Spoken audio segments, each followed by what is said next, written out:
धूल भरे गांव में राहुल सिंह पैदा हुआ।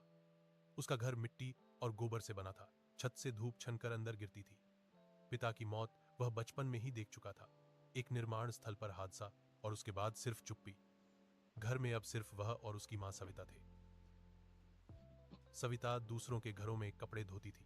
सुबह से शाम तक नदी के किनारे बैठकर साबुन और पत्थर से उसकी उंगलियों की खाल हमेशा फटी रहती थी। फिर एक साल बारिश के बाद वह बीमार पड़ गई।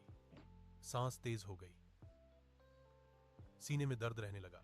गांव के वैद्य ने बस इतना कहा, शहर ले जाओ, दवा महंगी है लेकिन जान बच सकती है। घर में पैसे नहीं थे, एक भी नहीं।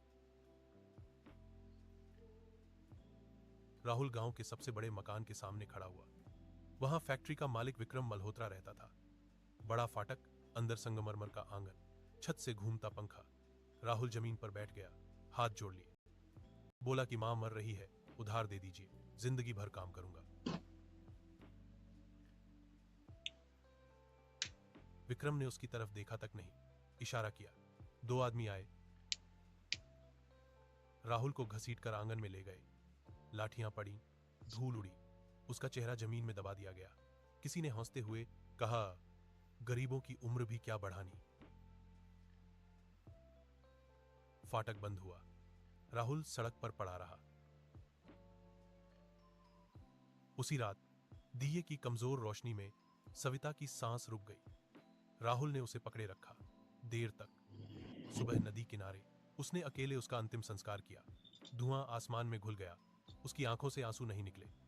अगले दिन वह गांव छोड़कर निकल पड़ा। सबसे सस्ती ट्रेन में खुले दरवाजे के पास खड़ा होकर वह मुंबई पहुंचा। शहर पहले से जाग रहा था।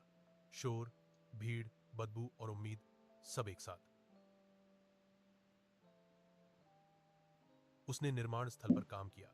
सुबह 5 बजे लाइन में खड़ा होना, ठेकेदार की उंगली का इंतजार। चुने गए तो काम, नहीं तो भूख। नंगे पैर तपती जमीन पर सीमेंट की बोरियां उठाना, धूल फेफड़ों में भर जाना। किसी के गिरने पर काम नहीं रुकता था। फिर ढाबे में बर्तन धोए, घंटों खड़ा रहना, गंदा पानी, जलते हाथ, मालिक की डांट। फिर रेलवे स्टेशन पर कुल्ली बना, दौड़ते हुए प्लेटफॉर्म पार करना, सूटकेस उठाना, कम पैसे लेना। पुलिस आई तो भागना, रात को फुटपाथ पर सोना, बारिश में भीगना, सूखी रोटी को धीरे धीरे चबाना। साल बीतते गए, उसकी पीठ झुक गई, हथेलियां पत्थर जैसी हो गईं। वह कम बोलता था, सिर झुकाकर चलता था। एक दिन फैक्ट्री की मशीन टूट गई, गियर नियंत्रण से बाहर, बुजुर्ग लगभग घायल, जान को खतरा, उड़ती चिंगारियां, सब भागे। राहुल बिजली के स्विच की तरफ दौड़ा, मशीन बंद की। एक बुजुर्ग की जान बची। वह आदमी था आनंद मेहता, असल मालिक। आनंद ने उससे नाम पूछा। पहली बार किसी ने उसे ध्यान से देखा। राहुल को आगे बढ़ने का मौका मिला, पढ़ना सीखा, हिसाब समझा। सालों बाद वही आदमी मीटिंग्स में बैठता था, फैसले करता था। पैसा आया, सम्मान आया। एक दिन वह काली कार में अपने गांव लौटा। धूल उड़ती गई, बच्चे पीछे दौड़े, लोग चुप हो गए। वह सीधे उसी फैक्ट्री में गया। विक्रम मल्होत्रा के सामने कॉन्ट्रैक्ट रखा गया। नाम पढ़ते ही उसके हाथ कांप गए। राहुल सिंह। फैक्ट्री बिक चुकी थी। नई व्यवस्था आई, मजदूरों को सही मजदूरी, इलाज, इज्जत मिली। लोग राहुल का नाम लेने लगे। शाम को वह गांव के बाहर खड़ा हुआ। सूरज डूब रहा था।